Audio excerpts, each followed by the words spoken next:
that mixes it up almost every single time he's on the Rift really impact how the players play the game. We are going to move back into Champion Select here for Game 2. MVP now has some more flexibility moving into the draft. We'll see what they're going to target as Rye is going to be taken away from Lava. Not necessarily the greatest win rate so far here in the LCK for Lava on the rise, but is his second most played. And they were successful in game number 1 with a rotational focus comp, so makes sense to ban away the Rise, even though blind Rise picks are something I'm still not really jiving with where the meta is at on patch 8.14. We'll roll along though, the Aatrox Taliyah are the permabans on the red side right now. You get a situational ban, so it's better than a couple of weeks ago. Yep, that's very true. As Taliyah needs to be banned against Yondu as well. His Taliyah has been beautiful, even in games that he hasn't necessarily won. Is Rakan going to be the second ban here from Hanwha Life? Taliyah chicken doesn't often work, so we'll see if Hanwha Life is actually able to enact it. My thought is probably no. Yeah. They're gonna try. Okay, it's going to be taken away. Is Hanwha Life now going to find the Taliyah button, most likely. But what will this leave available for MVP to grab for that first pick? Orianna standing out. Remember, Tahm Kench and Galio were banned by Hanwha Life in our first match. So Sungwon not at the coach. I guess he was being asked, hey, do we have to ban the Taliyah? Yondu's already shown some good games on it, so might as well just keep it simple. They'll give up the Trundle, but a lot of different tank junglers available here. If someone wants to opt into them.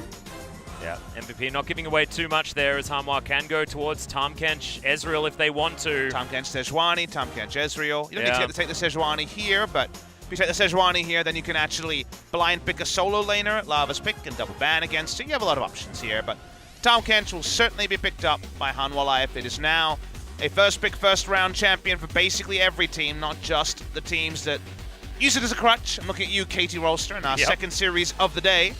Hanwha Life, what are you comboing it with? If you want Ezreal, you probably need to take it now. I feel like Hanwha Life and Ezreal seems almost too easy, as you can see Sungyun on your screen right now, considering whether or not he wants to play it. 5 seconds to go, they'll have to make up their minds. But like you say, Sejuani an option, Skana also an option. It is going to be picked up here as someone going back to a very similar playstyle to game number 1. Certainly worked out there, so you can't really fault him for it as MVP now to round out their first round of picks. Dropping their Ezreal priority, at least for the first round. See how MVP reacts, see what they want to do, because, you know, again, we were praising their draft in game number 1, it just didn't get off the ground. Yeah. Could look for a bit more early priority in some of their lanes. That's one of the ways you can combat the game, kind of been taken away from you, ripped out of your hands before you're even ready to fully commit, like game 1 was for MVP. So far, haven't really shown us anything. We know their support, we know their jungler. What's their first carry going to be? Well, they continue to show us nothing. Will be the Ezreal. We mentioned if Hanwha wanted it, they would have to take it at the Song 1 pick. They don't. They give up Ezreal. Yep, Ezreal going to be picked up, but Hanwha can go to a lot of different options here to pair up with the Tahm Kench, and this is the Teddy special that we saw on the bottom side, picked into the Ezreal as well, and finally worked for them. It's a bit win lane win game, though, because there's already a Braum next to him who is pretty good against Jhin, and then Trundle will be pretty unkillable.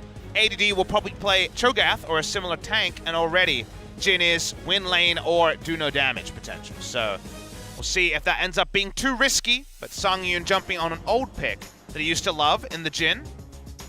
Hanwha are going to be banning away the LeBlanc first up, so probably looking to pick up Orianna. And the first sign after this ban phase is over, MVP will see whether they catch on to that and just ban that one away. Will mean another thing that they can't ban, as the Orianna is, of course, going to be taken here. See where Lava wants to visit this time.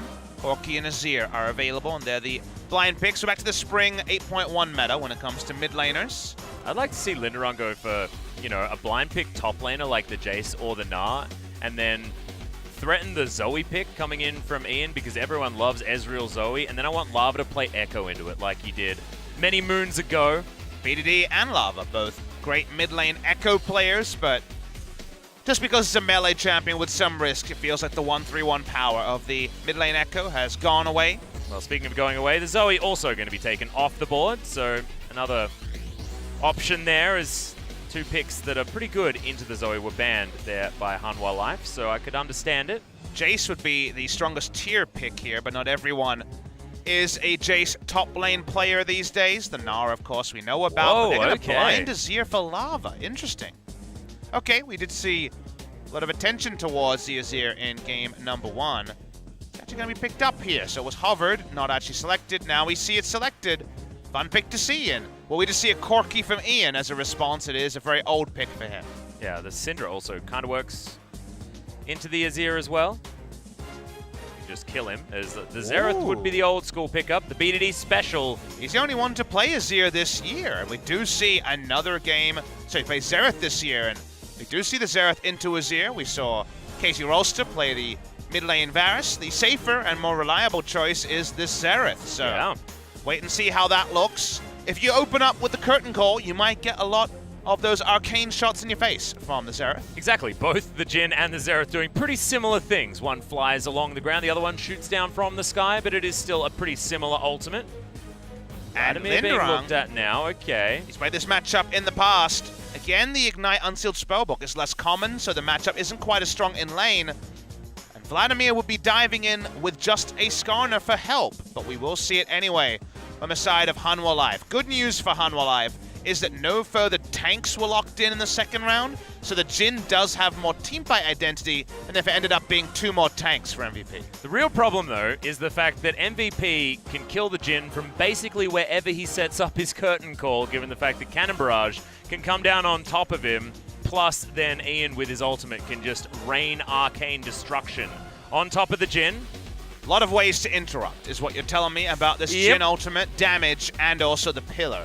Are good ways to interrupt that ability. Even a True Shot Barrage. MVP have a lot of very long-range options here themselves, but Hanwha Life, they've also got those, and a lot of teamfight wombo to come in from the Azir and the Vladimir. Could be priority top and bot side for Skarner to jungle around, and Sungwon coming off a Game 1 MVP on the Skarner. This time the lanes are...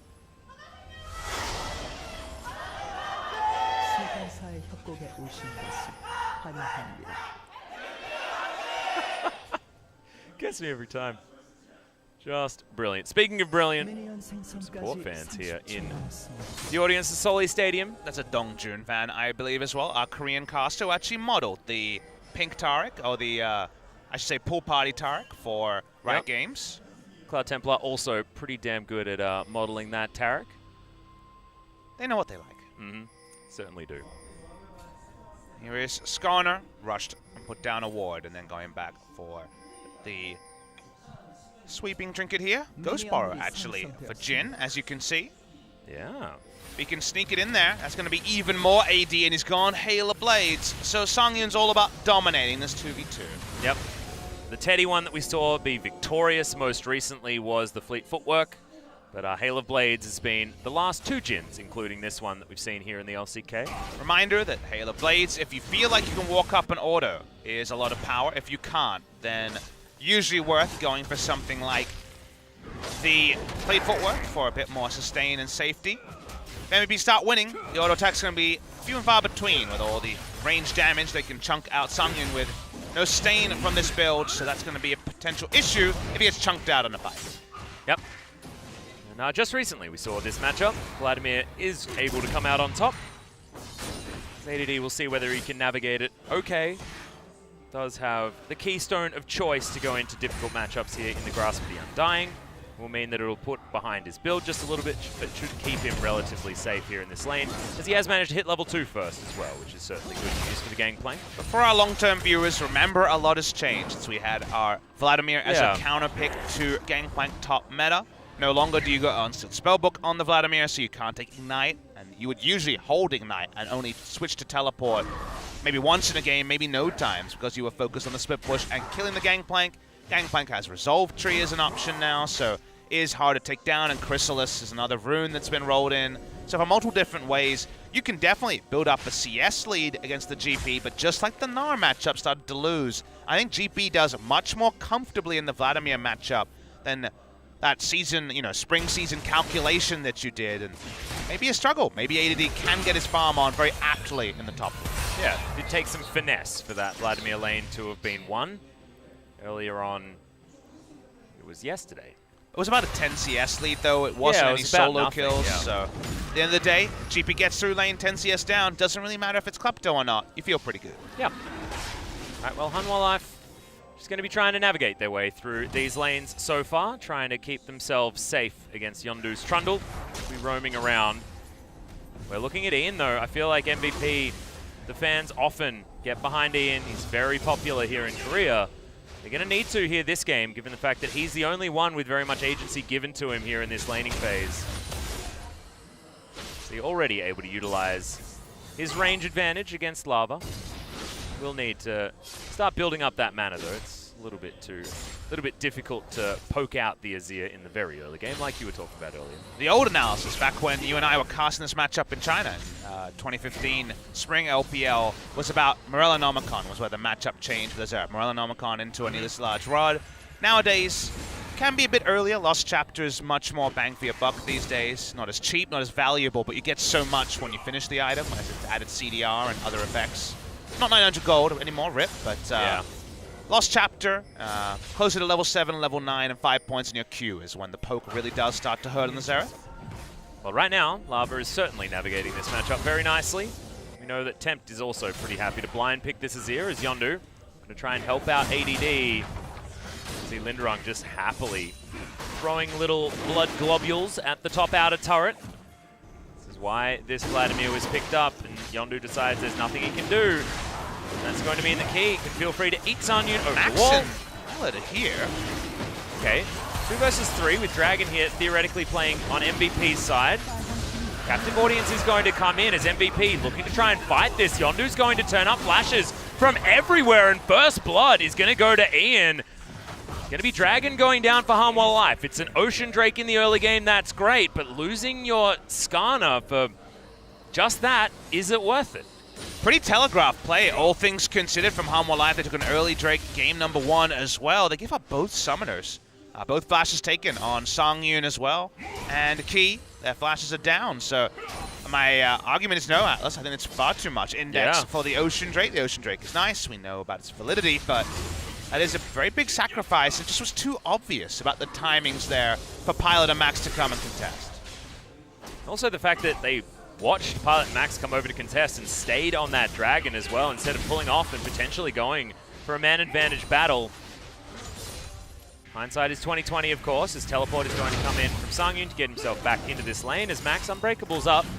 He'll be off cooldown relatively soon as we see whether any aggression is going to come in here from Hanwha now that a BF sword has been picked up by the Jhin. At least the timing was around the BF sword timing for Songyun, so he still gets a good purchase, gets back to lane, regardless of the summoners being down. See if Trundle can capitalize on this, because if he sneaks down, that pillar is certainly death onto the Tahm Kench. Not to mention the fact that MVP might even be able to just take this 2v2 as... Okay, Songyun is going to miss the W. That is good news. Pilot does need to be a little bit careful with his health bar.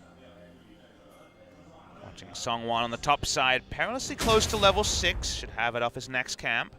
No camps up on the top side of the map. Doesn't want to actually show onto the Spire or onto anything else. There's around. Still hasn't shown his position.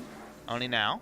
Actually wants to play relatively aggressively here against the Trundle. Happy to take the fight potentially if he was around the area. He's not. He's bottom side. We know that. But Songwon, of course, didn't. To make this matchup work, we saw our only top lane Vladimir into GP go a lot into CDR. So a Kindle Gem. Not necessarily turning into a fast Protobell, but Kindle Gem, any source of CDR to be able to just win the Q trade war. And GP, obviously, with the Resolve tree, has some stain on his Q as well. Yep. Going for an early Spectre's Cowl was something that we saw as an adaptation option as well yesterday. A few schools of thought, play defensively, and talking about build flexibility, Gangplank certainly is there, makes use of a whole bunch of different items here in League of Legends. Both of them pretty adept at putting together item builds. They don't necessarily have to go down the normal lines of top laners, the Vladimir and this Gangplank. Small CS lead for Vladimir. Probably stay around this 10 to 20 mark. Not going to get any assistance anytime soon, though. Linderung also playing for lane pretty heavily with his keystone choices as well, given Summon Airy instead of something like a Predator for team fights or the Electrocute for burst damage. A little bit more for capitalizing on ganks. This one, a little bit more for, I want to stay in the lane forever and you can't touch me.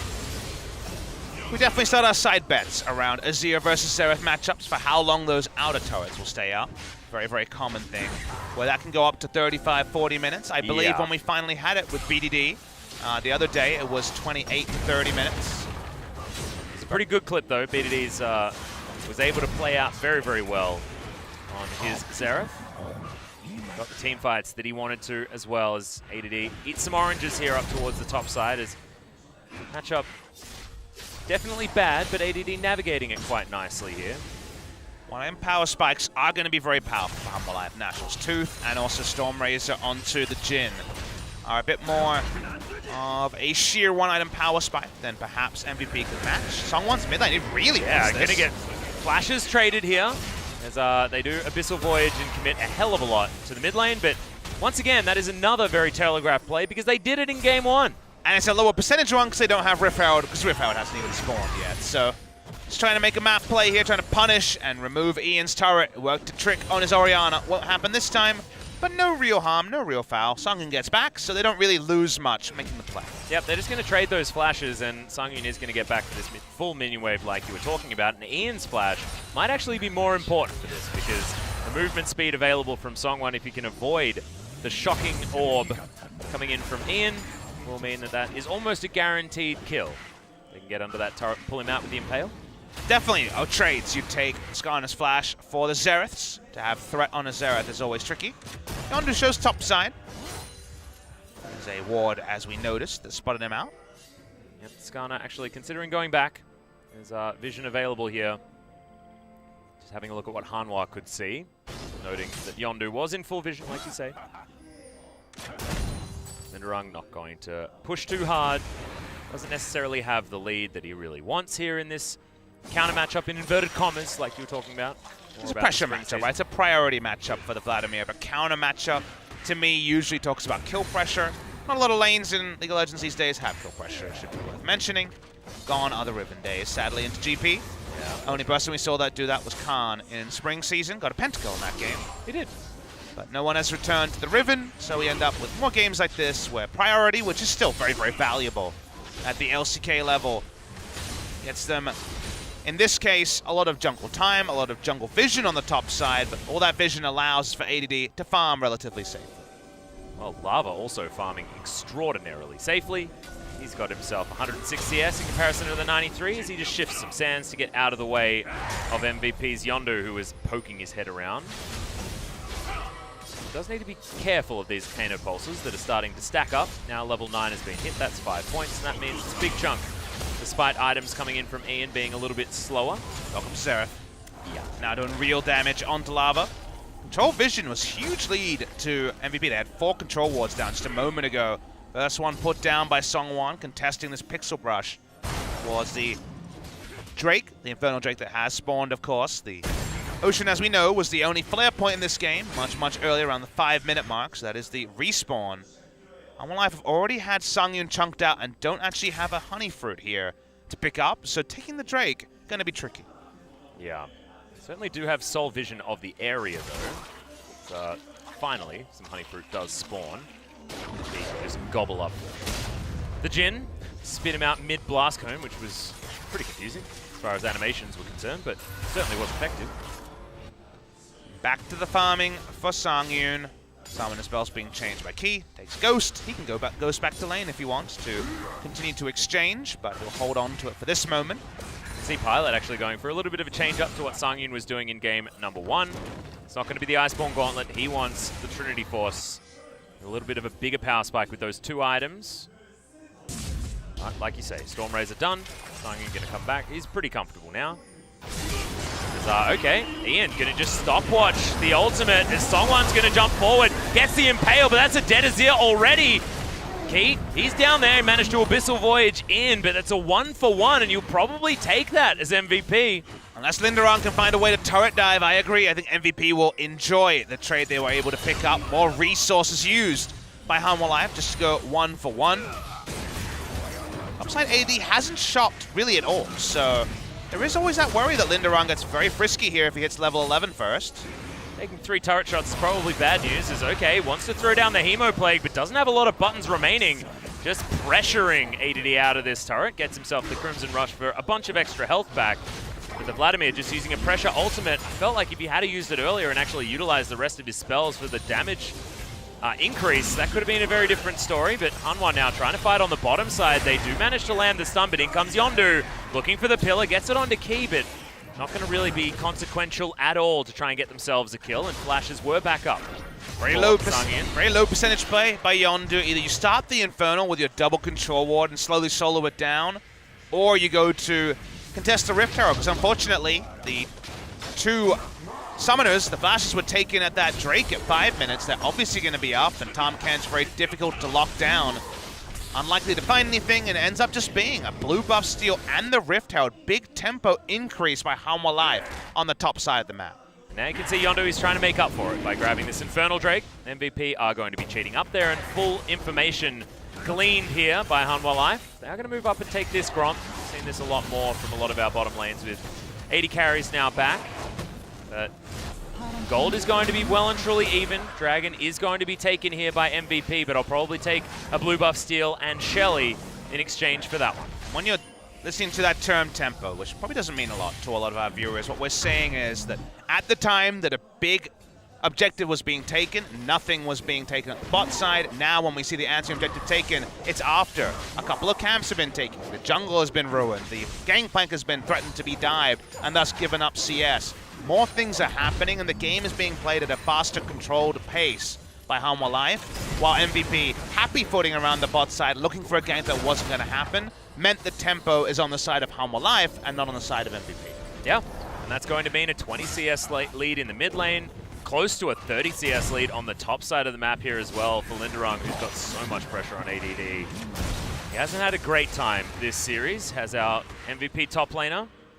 Welcome back to the top lane, my friend. It's rough and wild when you're a member of MVP. You get a lot of help by Yondu most of the time. Now Linderung going to continue putting this one on, but only half the health bar has been taken away from the turret, so ADD just sitting under here as the old nutcracker gangplank.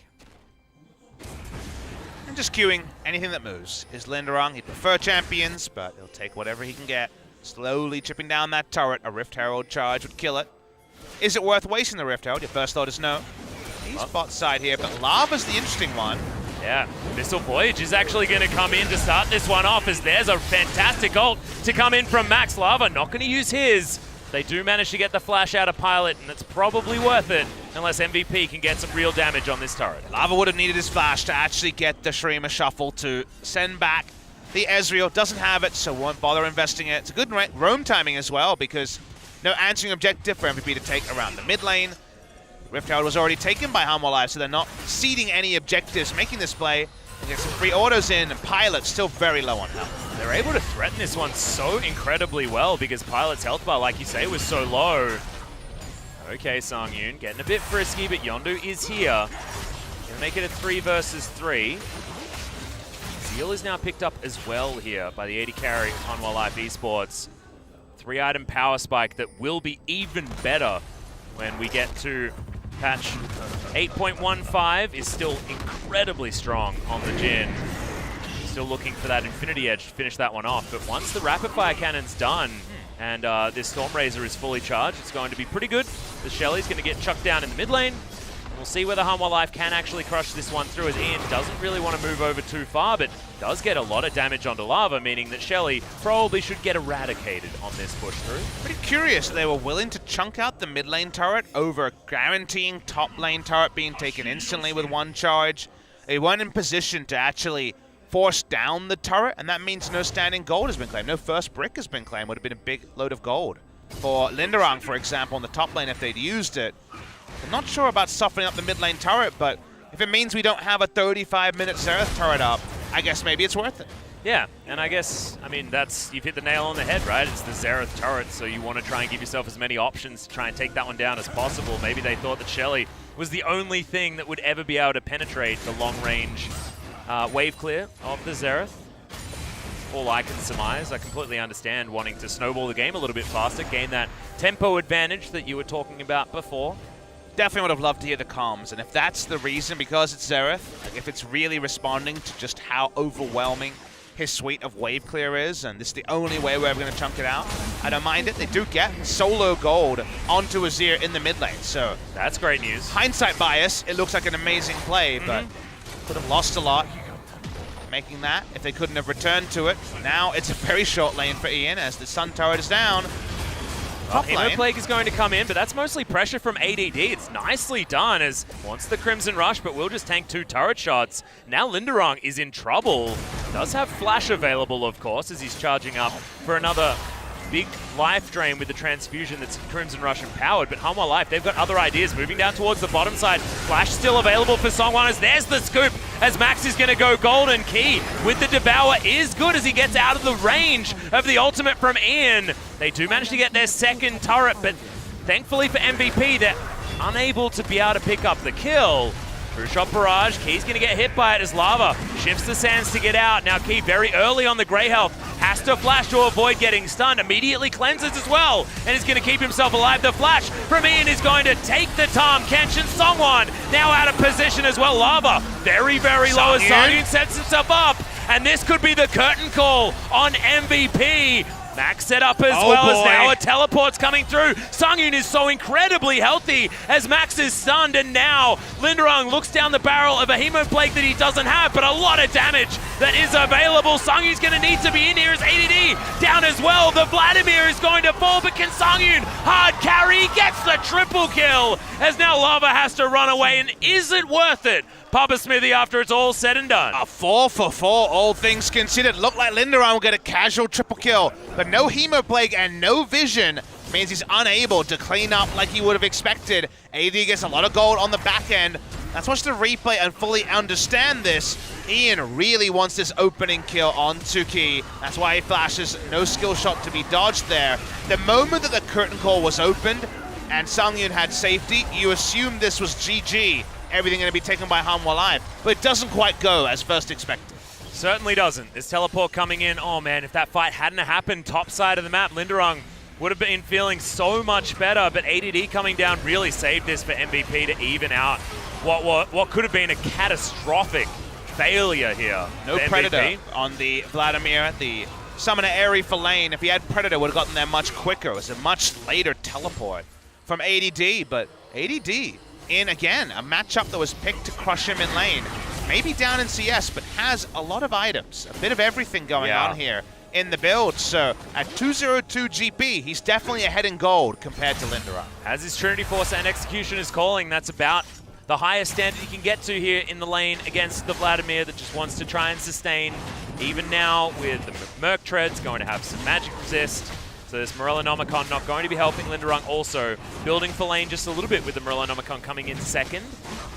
Songwon going to be able to take the second dragon here for Hanwha Life, most likely, as Max, captive audience, going to spot him out. Not going to be able to get any vision over, and Cloud Drake goes over to Hanwha, but most valuable Drake over on the side of MVP, which certainly sounds like their namesake is working out for them there. Songyun got a bunch of items though, Papa. This is what we've got to look at for Hanwha. The Jhin is going to be such a huge damage source in the late game, and Songyun now 4-1-0 after getting all of the kills bottom lane. And as we discussed in Champion Select, they didn't go and index super high on tanks. Braum is still very strong, and Trundle are two frontliners that the Jhin won't have too much threat on. But the good news for the side of the Jhin is that Azir poke damage and also just a hard commit from Vladimir can get those health bars low enough that soon-to-be Infinity Edge Jhin is ready to capitalize on. And if he gets free space, if Vladimir can be this Malphite-esque champion of just diving in the backline and forcing everyone into disarray, if auto-attack-based Hail of Blades Jhin starts free-hitting and then opening up with the ult, good news stories abound for Hanwha Life. Yeah, it's going to be fantastic. Plus, when he finally builds his Swifty boots, which is normally a rush for the Jhin, he's going to have a better time avoiding all of that arcane damage coming in from Ian as well, with his huge amount of skill shots that the Jhin will need to be dancing around. Hanwha Life, though, going to be utilizing this pressure advantage that they have to move their vision forward and try and challenge inner turrets as ADD. Ultimate's going to be traded here as I wonder who's going to win now as Hemoplate comes down. Linderong looks for the auto, gets the last one. That's the 1v1, but it was close by ADD in the end. Nice outplay, but here's the dive also that is going to try and get Ian off. He's going to hit every shot he does. Very nice. Yeah, there's the flash, and he's going to be impaled, taken down as Songyun gets his 5th. They'll take an inner turret as well. And we wanted tempo plays. Good God, Hanwha. This is one hell of a tempo play. No teleport from Linderung, but Hanwha Life Esports could look towards a Baron. Ian got dunked by Songyun and Songwon there. All the shots hitting and allowing Songwon to flash in for the kill. Ian too far up with no heal and no flash for any sort of reposition. Baron buff, pretty hard to take here. It's Jin, so we will not see the Baron go down. A sustain heal comes through from Key, who had swapped through his summoners. Felt like he might have needed that flash a little bit earlier, because that is what's going to be recharging now. So heal cleanse, not exactly the safest option when you want to be moving Lava and Songyun into the right positions in team fights. It's largely going to be his job here this game. Could be able to sneak their way up though, understanding back timings, but those are back timings that you don't want to feel good about, because Songyun now has an infinity edge. We're very close to avoid stuff coming in from Linderung, and yeah, that wall does make a lot of sense, Pop, because 24 minutes, 3-item Jin. It's a pretty good timing window here for Songyun. And definitely, you don't often see more items than an Ezreal, especially high-tier items compared to an Ezreal. You've got the NA Ezreal going on over here, and the KR Jin is looking pretty fearsome. Oh, damn right he is. This is the Teddy version of the Jin this time around. Very, very scary. But they still have to win the game. MVP pretty good at orchestrating themselves some Barons, and that's where Hanwha are at the moment. With Soul Vision. That line of control wards is stunning, but you can see being able to grab that Rift Scuttler is really able to give MVP a lot of knowledge. Not sitting on any blue trinkets whatsoever, but the vision isn't quite deep enough for Hanwha to feel like they can go for an easy Baron, as Max takes about 1 trillion damage there, and Unbreakable could just be the end of his life. Yep, Songyun just skipping around this fight. Yondu as well. He seems squishy on this one as Songwon gets a True Shot Barrage to the face. But Ian has to back away as well, and this is what happens when the Jin gets 3 items. He walks at you, and it doesn't matter who you are. You just basically die. Songyun reminds me of Teddy's Jin, but that was with an Orianna for movement speed. He doesn't need anyone else's help. He doesn't even need Swifties yet. He's got brown bags, for goodness sake. He's got an infinity edge. This man knows how to build. Teleport's going to be cancelled. Vladimir not feeling the aggressive play onto MVP, and again, we mentioned that Jin is good at most things. Baron taking, not so good. Well, when you get a bunch of items like this, I feel you could be almost anyone. You know, Disco Nunu, if he's got 6 Bloodthirsters, does a lot of auto attack damage, you know? And think of the healer. I know. Amazing. And the secure with the consume. Wouldn't the 6th item being Spirit Visage be better? Because he has the Q as well. Where's the AD on a Spirit Visage? Probably With the healing. Talk about healing. But if you're a Disco Nunu, you want to put on a show. I'm also talking about a lot of patches ago, Bloodthirster as well as Key. Going to move Songyun out of the way. He got a little bit too frisky going 1 versus 4. Yeah, back when Bloodthirster used to stack as well, but with the ultra amounts of ADs, Linderung's going to steal away a red buff. I'm just saying, if you're Disco Nunu, you have to dance. You have to use the disco ball, so you'd want some sustain. All right, fair enough. Not much sustain for this Baron, but MVP are here again. Yep. Oh, Songwon's sustained damage. Yeah, Songwon is going to have to try and get himself out of here, but he's not going to be able to. No flash in there as Key's going to eat himself a Rift Scuttler. It is going to get taken as Yondu takes a lot of auto attack damage here from Songyun, but MVP now with no jungler on the other side of the map. They have an opportunity to get some vision back here for themselves. Only 3,000 gold is the lead here for Hanwha. A very different game than that of game number 1. And if you see a usual game where we have this Vladimir split pushing and bot side walking up towards Baron, you think, Predator into gank. Remember, no Predator. He also hasn't gone for the Spellbinder build. He's actually a very honest Vladimir. He's slow. He's going to take a long time to get in position, may never get in position. So AD's ultimate will hit the fight instantly. The Vladimir will take forever. Another reason why this Baron is a little bit tricky for Hanwha Life. Kind of a similar scenario that they find themselves in the previous game where they were ahead, but we were saying, can they close? You know, are they actually going to be able to fully benefit from their lead? We're still not sure, but so far so good for Hanwha Life. Yep, Songyun able to get himself back in position. This Tahm Kench fantastic. Paired up with the Jin, who can find himself a little bit immobile. Some circumstances. Land some poke here as well, as Yondu spent most of his life in this mid to late game on about half health. Having to eat a lot of poke if he's going to walk towards anyone and be threatening at all. Things to recall, Unsealed Spellbook is here on both supports. Exhaust Smite, amusingly. What Max is rocking at the moment. Lava doing his best Song 1 impression, waiting in that brush, but there's the curtain call as Yondu going to take a lot of damage, but thankfully Ian, he's got the counter ultimate to come through. Is it going to be enough, however, because Lava, he's searching. He wants to shuffle in Linderong with a great flank position. Okay, Hemo Plague onto 3 members, not going to get a right explosion, but there it is. The pop is going to pick up the Braum. Now Hanwha Life Esports moving themselves back. They don't have to worry about Cannon Barrage as well, as that was a bit of a doozy from ADD on the bottom side of the map. Really like the spot that they put down the Azir turret as well. Makes it so there's a lot of respect needed for this inhibitor turret going down in the bot lane at the same time. As the Baron play is happening, here comes Lava. Yep, Lava looking for another one. Abyssal Voyage going to come through as Song 1 is going to turn up with that one, but now moving back to the Baron feels a little bit more dangerous because they invested so much of their health bars. And once again, MVP are going to be saved from another Baron fight. But next time, the flashes will not be there on the side of MVP. Yondu, Ian, Pilot, Max, all of their flashes are down. Only ADD in the side lane has his summoner. That's when Lava, with a flash advantage, should be looking for that big Emperor's Divide. Yeah, on the other side of the map, it's only Linderong that had to use his flash there at all. Sangin going to reload his gun, and the Cloud Drake doesn't last very long here against the Jhin. Will be the third Drake here for Hanwha Life as well, so they'll be threatening the Elder Drake as we move into the later stages.